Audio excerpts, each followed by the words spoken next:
On a une question maintenant de Youssef de Madrid. Qu'est-ce que vous pensez de l'essor de Manigout Yehoudit? Vous me posez une question très délicate. J'explique pour tout le monde. Manigout Yehoudit est un parti, on pourrait dire, c'est pas un parti, pardon, c'est un groupe de plusieurs milliers de jeunes et de moins jeunes religieux dans le pays qui, au lieu de fonder un parti séparé des grands courants politiques comme Avoda, Likoud, etc., au lieu de fonder leur propre parti, qui représenterait, on pourrait dire, les idées et les intérêts on pourrait dire, du monde plus ou moins national religieux, ils se sont greffés au Likoud, ils sont donc rentrés dans le grand parti de droite qui très vraisemblablement va prendre le pouvoir dans quelques jours.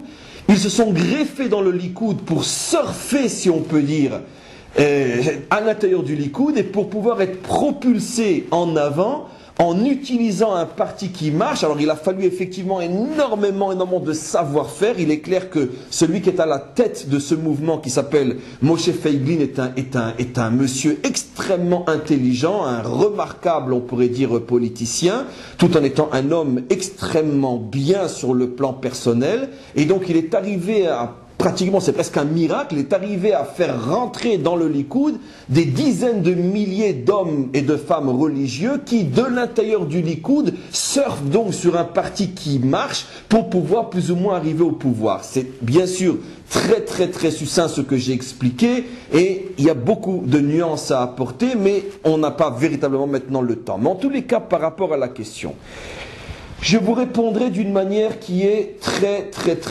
globale. Je pense, et ça n'engage que moi, que ce n'est absolument pas par la voie d'un engagement politique à l'intérieur des structures existantes aujourd'hui que l'on arrivera véritablement à sortir le peuple juif du pétrin dans lequel il se trouve. Je répète ce que je dis.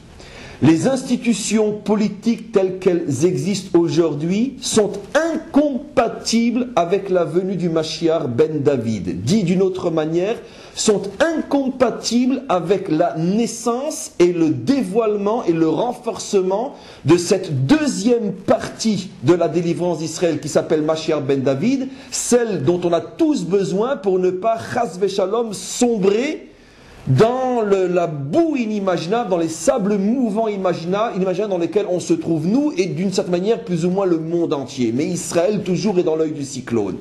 Comme je l'ai expliqué dans la question précédente, on est plus ou moins à la fin de la période du Mashiach ben Yosef.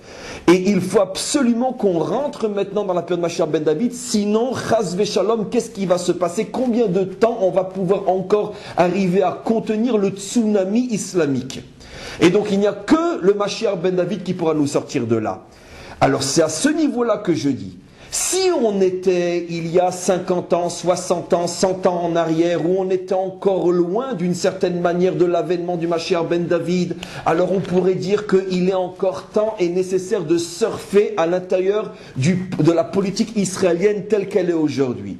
Mais comme je suis convaincu que tous les signes sont là pour nous montrer que maintenant il faut se diriger vers Mashiach ben David, c'est absolument important que le Ham Israël se prépare à un dévoilement complètement nouveau, complètement révolutionnaire, qui n'a rien à voir avec tout ce qui existe aujourd'hui. Et ce n'est pas de l'intérieur des structures politiques d'Israël aujourd'hui que cette délivrance va venir. Dit d'une autre manière, il faut une véritable révolution. Je ne fais absolument pas allusion à une révolution armée, violente, loin de moi, mais je parle d'une révolution morale, spirituelle, culturelle, un réveil du peuple juif qui prend conscience qu'on doit maintenant rentrer dans une nouvelle dimension, et une dimension qui, encore une fois, ne peut en aucun cas être accouchée par les députés, par les ministres et par la Knesset. Et donc je pense, à titre personnel, que Moshe Feiglin, tout en étant un homme extraordinaire, se trompe, fait fausse route. Si véritablement il veut le bien du peuple juif,